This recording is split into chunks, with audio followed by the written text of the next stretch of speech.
Check out FlipsideGaming.com for all your gaming needs. Use the promo code HEROES to save 10% on all orders over $10.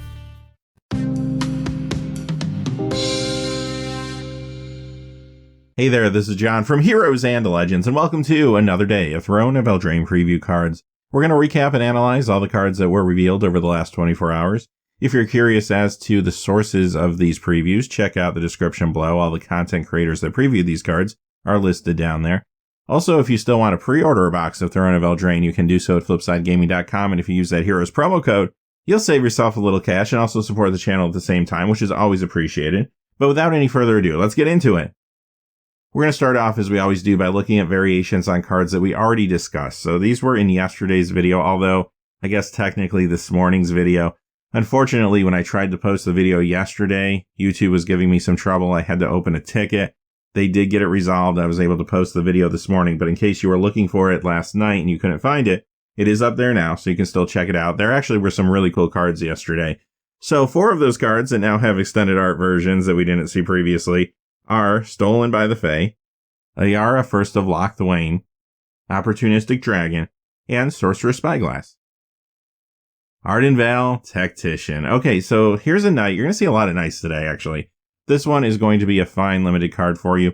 If you're into a Mardu Knight strategy, it will be even better, but it's not bad on its own either. A 2/3 flyer for 3 is a very strong common in the limited environment for draft or sealed.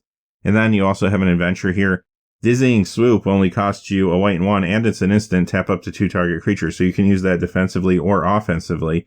Even if you don't have a lot of knights, just simply have a whole bunch of creatures, tap down a couple of your opponent's creatures, get in there for some damage, then play a 2/3 flyer for 3. Definitely nothing wrong with that. Deafening Silence. This is one of the more push cards we've seen so far, and it's actually just an uncommon, believe it or not. It only costs 1 white. It's an enchantment. Each player can't cast more than 1 non-creature spell each turn. Okay, so the limited environments is probably not doing a whole lot for you. Remember Rule of Law and Core Set 2020, not very exciting when you see that passed to you in a draft pack, right? But outside of those environments, this is going to be a really good card. Standard, I think it could see sideboard play if it needs to deal with any sort of deck that cares about casting more than 1 non-creature spell per turn. I'm thinking about something like a Phoenix deck, for example. Then it's going to be good that this is in the environment to have an answer for those type of strategies. But this gets better, I think, the deeper you go. Modern, I think this could be very playable in like a Death and Taxes style deck or maybe some other builds. Legacy, Death and Taxes, I would try it out there as well. Vintage is probably the format where this will be the best. It's going to be fantastic there. It slows down decks like Paradoxical Outcome and many of the other strategies that you're going to find in that environment. Commander even, you might want to play this. There's stack style decks out there, or just simply having this in a very creature-centric deck could get ahead of some other players' shenanigans. Glass Casket. Okay, first off, premium removal for draft or sealed, definitely. White and 1 artifact. When this enters the battlefield, exile target creature an opponent controls would convert a mana cost 3 or less until this leaves the battlefield. It's cheap, it hits a lot of targets. Granted, it doesn't hit your bigger things, but that's okay. For the mana cost, this is phenomenal. And this will see some standard play, even if at times it will come out of the sideboard. Back when Silk Wrap was standard legal, that saw play, so no reason to think this wouldn't. Knight of the Keep. Here's a limited knight for knight strategies in those Mardu colors.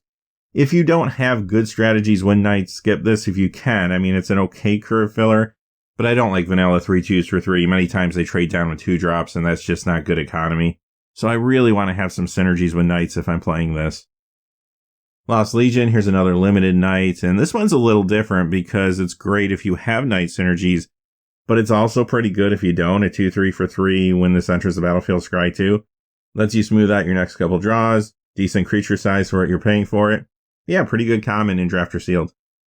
Tis But a Scratch. This is Oathsworn Knight, and this is a really sweet card. 2 black and 1, it's going to be a 4/4 effectively when it enters the battlefield because it's 0/0, but gets 4+1/+1 counters on it. It does have to attack each combat if able. If damage is dealt to this while it has a +1/+1 counter on it, prevent that damage and remove a +1/+1 counter from it. It's cheap, it's persistent, it's got good economy, and even though, yes, attacking sometimes can be a drawback if you happen to need a blocker, but many times in an aggressive build, you're going to be happy to just attack in with this thing. And that ability where it doesn't actually take damage, it just gets smaller, can be really annoying, especially if you can put some equipment on it. So in limited, yes, this is a rare. You won't get it all the time, but it's pretty phenomenal. even on its own, right? If it's in a Knight Synergy deck, wonderful. But if you just have this card and it attacks in on turn 4 as a 4/4, even if it does shrink and you take out some of your opponent's creatures in the process, that's going to be fantastic for you. Looks like there's plenty of opportunity in Drafter Sealed to put equipment on this thing. Overall, just an incredible card. Standard, I do think it could see standard play. Maybe in the Knight deck, maybe just in an aggressive build. It could be a Rakdos aggressive build, maybe even a mono black aggressive build, who knows. So I do think we will be seeing this card, at least in some capacity in standard too. Needless to say, this is perfect for Brawl or Commander Knight strategies too. This next one comes to us from a Japanese language preview. It's Sound Intrusion, loosely translated. It costs 1 black, it's a sorcery. Target opponent reveals his or her hand. You may choose a non-land card from your opponent's hand. If you do, your opponent exiles that card. This is sounding really good. If a non-black card was exiled this way, exile a card from your hand. Ouch. Okay. So how do you evaluate something like this? Because if I don't exile a black card out of my opponent's hand, it's pure card disadvantage. Even though it is cheap, that's not going to feel really good. So why do I use this thing? Let's talk standard first. I do think it has potential to come out of sideboards, and here's why. If there is a mono black deck, maybe not right now, but down the road, especially with Theros, if there's like mono black Devotion, this would be a great sideboard card against it. This would also even be good against some combo decks, especially if they're running at least some black in them. In Limited, it's kind of the same story. I mean, I don't really want a 2-for-1 myself, even in Drafter Sealed. So if my opponent is playing some black cards, then sure, I might go ahead and side it in for Game 2 or Game 3. It could be very good then. Merchant of the Veil. I like this one a lot too, and this one's a common. So the creature portion is a 2/3 for a red and 2, and it has a mana sink that lets you rummage. So a red and 2, discard a card, draw a card. The adventure is Haggle. It's an instant speed 1 red casting cost spell. You may discard a card. If you do, draw a card, so you get to rummage. Here's what I like about this card first and foremost. Let's talk Limited. If I'm going to go ahead and play this and I have any sort of graveyard matter shenanigans, this could enable them. But even if I don't, rummaging is not a bad thing. Early in the game, I could rummage to try to smooth out my hand a little bit. Later in the game, with that mana sink, I can try to get rid of my extra lands, hit heat, so I can just continue to build out my board state. That is a very, very solid card for Drafter Sealed right there. I can't believe this is a common, actually. So could it see standard play? Yeah, I think it sure could. Now there's a better chance, if not now, maybe in the future, that graveyard interactions could be a thing, especially considering the focus of Theros is going to be the underworld. With that being said, yeah, I'm sure this card will have something to do in standard. Even now, though, you could put this alongside Arclight Phoenix in a build, and I think it could be pretty good for you. Beyond standard, I would even consider this for Modern Dredge. I think it actually could work there, too. Here's Ogre Errant. This is another limited Knight for those Knight strategies, but if you don't have a Knight strategy, it's an okay curve filler. 3/4 for 4 is not the worst thing in the world. Without Knight synergies, it might not always make your cut, though. Raging Redcap, kind of the same story with this one. If I have a Knight strategy in Mardu colors, or else Boros colors, or Rakdos colors, yes, this will be a very good card for me. If I don't have those strategies going on in Drafter Sealed, then doesn't mean it's not playable. It just kind of depends on what else I have. This is going to be good with equipment or other ways to buff it. So as long as I have something to do with it, it's very playable. If I don't, though, then maybe I skip it.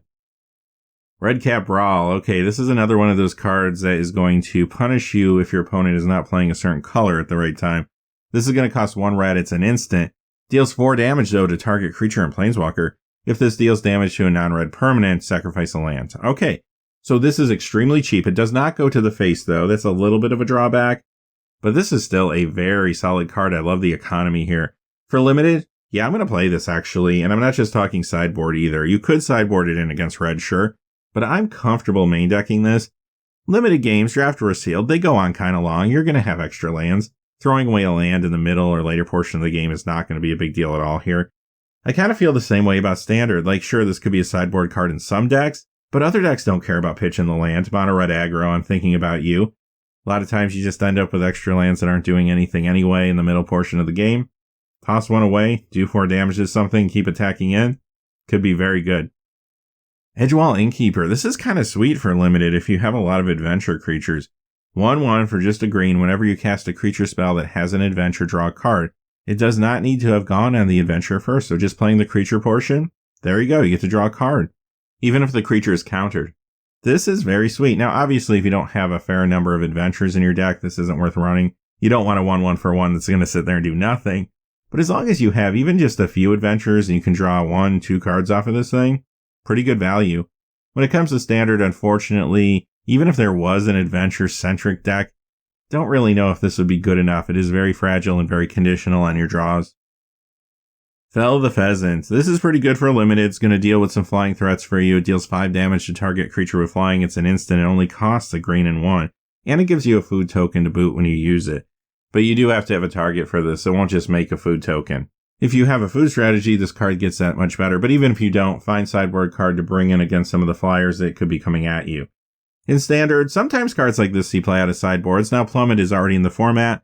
But if there is a deck out there that cares about food tokens at some point, this could be a good option out of the sideboard.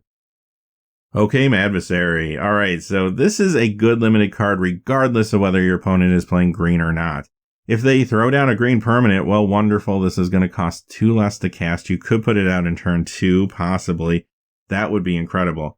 2/3, Death Touch. Whenever this deals combat damage to a player, draw a card. Now, if I have to pay green and 3 for this in Drafter Sealed, I'm still okay with that. This isn't a card I'm going to sideboard in just when I see green. I'm just going to main deck this thing. It's going to be good regardless. Now, standard is a little different. I don't want to pay 4 for this in standard. 2, possibly. Just depends on the meta and what kind of matchups are out there. Maybe it could see a little sideboard play. Wandermare. Okay, this is another fine limited card. I like 3/3s for 3, even if they are 2 different colors. Good curve filler on its own. But if you have adventures, obviously this gets a lot better. Whenever you cast a creature spell that has an adventure, and much like the other card we saw, doesn't matter if it actually went on the adventure or not, nor does it matter if it resolves. Then this will get a +1/+1 counter. This might be able to quickly become a 4/4, possibly a 5/5. Not bad at all. Now for standard, sure, a little too expensive and a little too conditional on your draws again, but for limited, very happy to play this. Also, here's a card for the Horse Tribal fans too. I know there's a lot of them out there. Be Elite with Elite Headhunter. Okay, this is another really intense devotion casting cost here. 4 Rakdos Hybrid to get this on the battlefield, and the activated ability costs 3 Rakdos Hybrid. That's a little expensive. So let's look at this card. It is a human knight, so points for that. There's definitely synergies in the Mardu colors or in the Rakdos colors for this thing. It has Menace. That's nice too. 2/3. Okay size body when you put everything else together. And then the activated ability, sacrifice another creature or an artifact. It deals 2 damage to target creature or planeswalker. So again, can't go to the face. This will play well though with food tokens. So if you have a food strategy going on, and black will definitely overlap into that too, then this card does get better for you. There's actually a lot of reasons to play this in limited. I just mentioned night strategy, food strategy. Maybe you just need something with menace because you're trying to push across damage. But I could also see the other side of the argument. In certain situations, this is expensive. The activation is expensive. If I need to use the ability, it's going to eat into my board state if I don't have some fodder for it. Yeah, this might not always make my cut. Just kind of depends on what kind of pool you have, honestly. When it comes to standard, I would think about Mardu Aristocrats. But this card and the activation cost just feels a little too expensive. I would test it out, see how it plays. Maybe the standard format will slow down enough for this, but I'm not sold on it. Thunderous Snapper, maybe one of the better hybrid devotion cards we've seen so far, this time in Simic colors. It's a turtle. It's also a Hydra. It's a 4/4 whenever you cast a spell with converted mana cost 5 or greater, you get to draw a card, so okay, maybe later in the game I can get a little bit of a benefit from that. Limited, I would totally play this. If you can get this down on turn 4, even turn 5, it's sizable. Even if you ignore the ability, it is pretty good. It has nice board presence. And then later in the game, maybe you draw a card, maybe you draw 2 cards off of it. That's all going to be value for you.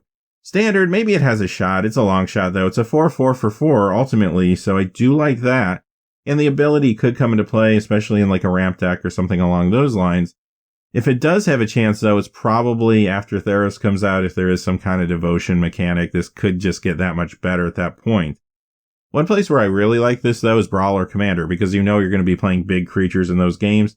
Over time, you might get a fair amount of card draw if this stays alive. Alright, with that being said, those are the cards for today. We're going to come back tomorrow. You know the drill. We're going to recap everything that gets previewed over the next 24 hours. But until next time, hey, thanks for watching. Please remember to like and subscribe, and have a great day. Hey, thanks for watching. This video is made possible through the generous support of viewers like you on Patreon. Check out the description below for links to our Patreon page, as well as our Amazon affiliate store, where a small percentage of all sales will also help support the channel. Finally, if you haven't had a chance yet to subscribe, hit that subscribe button so you don't miss any of the new videos on Heroes and Legends. Talk to you again soon, and have a great day.